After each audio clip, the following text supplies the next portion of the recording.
tendo a acreditar mais em produtos que eles venham resolver algum tipo de dor que o mercado tenha. Ou seja, é muito legal quando o empreendedor tem uma ideia, e melhor ainda quando essa ideia está embasada por uma necessidade do mercado e não só alguma coisa que ele acha que vai dar certo porque ele pessoalmente acredita naquilo.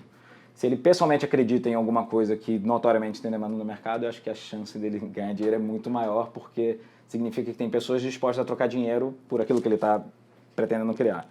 E eu acho que a gente deu sorte nesse sentido. Eu não só acredito muito na ideia do Vortex, mas ele veio de uma dor de mercado. Depois de mais de 10 anos vendendo soluções de pesquisa e de estudo de consumidor para grandes empresas, a gente começou a perceber que as empresas estavam muito insatisfeitas e estava começando a ficar muito difícil para elas correlacionar os indicadores de satisfação que elas tinham com a decisão do cliente. Então, tinha muita empresa que estava com insatisfação alto, mas amargava 2 anos seguidos de perda de clientes. E se a gente parar para pensar, isso está acontecendo cada dia mais. Então, empresas como a BlackBerry, por exemplo, em 2009 estavam com índice de satisfação batendo o teto de tão alto, e foi o ano em que ela perdeu o mercado absurdamente. A mesma coisa aconteceu com a Nokia, né? Ou seja, os clientes, apesar de estarem satisfeitos, eles estavam indo embora. Né? E o que isso significa? Significa que a satisfação não é o principal driver de motivação dos clientes. E tem alguma outra coisa, que é de fato a conclusão do cliente de que, ok, eu estou satisfeito, mas não vale mais a pena para mim. Ou eu estou satisfeito e vale a pena, sim. Então, toda vez que eu concluo que vale a pena, eu me movimento, eu tenho uma probabilidade maior de me movimentar para comprar, quando eu chego à conclusão de que alguma coisa vale a pena, independente da minha satisfação. Porque eu tenho vários fornecedores na minha vida, tipo, a empresa de telecomunicações que me atende, eu não gosto dela, eu não estou satisfeito com ela, mas dentre as alternativas que tem no mercado, ela vale a pena. Bom, então, quando a gente viu que existia esse problema, ou seja, da dificuldade das empresas de encontrar uma métrica de consumidor, que quando ela variasse as vendas e o churn das empresas se refletissem, acompanhasse essa variação, aí a gente falou, pô, vamos criar o Vortex, vamos tentar criar uma métrica, vamos tentar ser o pai desse índice. E aí a gente começou a estudar. E como é que a gente começou a estudar? A gente começou a bater na porta das empresas e dizer, olha só, a gente tem aqui uma ideia de uma metodologia. Mas como eu estou falando de um negócio que é científico, eu não posso ser responsável de bater na porta das empresas e dizer que já funciona, e nem posso contar para o mercado que funciona, até que eu tenha uma validação de fato científica da coisa. Então a gente se aproximou de algumas empresas grandes, que a gente sabia que tinham essa dor com pesquisa de satisfação, ou com Net Promoter Score, que é uma outra metodologia que existe no mercado. E a gente falou, olha só, você não quer rodar algumas rodadas com essa nossa metodologia? E a gente começou a fazer isso com algumas grandes empresas, e os resultados começaram a ser muito positivos. A gente foi lapidando. A metodologia, primeiro, a gente ainda não estava pensando em produto, a gente não estava pensando em feature, a gente estava pensando em...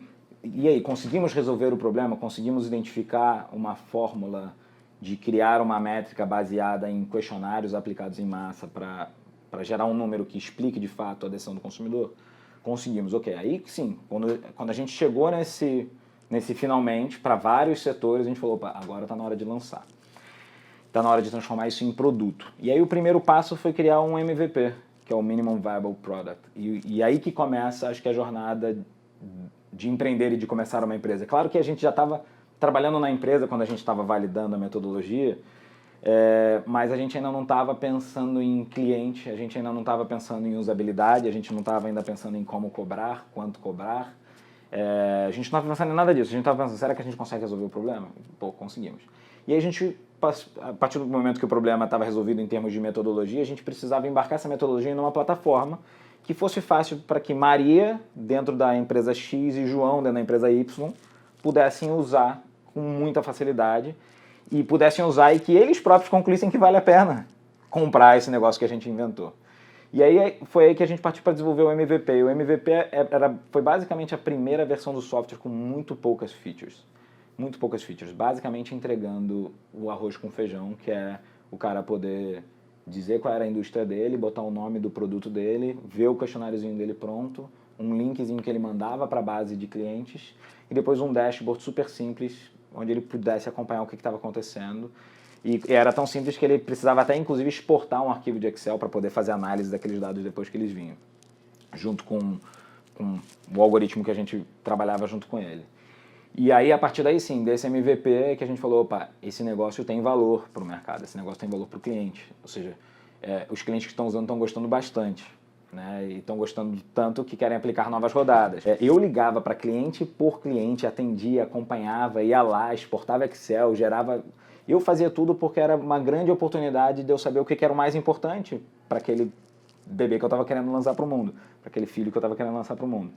E aí foi aí que a gente começou a aprender bastante do que a gente precisava ter na primeira versão do software, que já era um pouquinho melhor que o MVP, mas ainda não era tão distante do que era o MVP. E aí a gente começou a cobrar por isso e começou a testar a elasticidade de preço, até que a gente chegou num preço que agora parece que é o nosso preço correto. Eu basicamente observo, considerando o produto, né? 3 métricas para o meu negócio. Aquisição de cliente, essa é a principal. Quanto cliente eu estou convertendo. Engajamento de utilização, ou seja, meu cliente converteu, ele entrou na minha plataforma, ele está usando? Ele está usando na frequência, toda vez que ele pensa em montar um projeto de pesquisa, interagir com o consumidor dele, que é o que o meu produto faz, ele tá utilizando o meu produto como base, ele está utilizando a minha metodologia, né?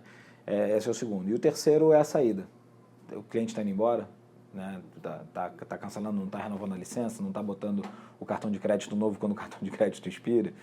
Então são as 3 principais métricas que eu faço questão de acompanhar, porque no final das contas ter negócio é isso, é você de alguma maneira criar alguma coisa que faça com que as pessoas troquem tempo ou dinheiro por aquilo que você criou. Então, se não está vendendo, as pessoas não estão engajadas, elas estão pedindo para sair, tem alguma coisa grave acontecendo e é aí que você tem que estar sempre ligado. Pelo menos essas são, para mim, as 3 métricas que mais importam. Tem várias outras, mas elas são métricas satélites, porque elas não estão tão fortemente ligadas com o movimento de troca de dinheiro por valor percebido.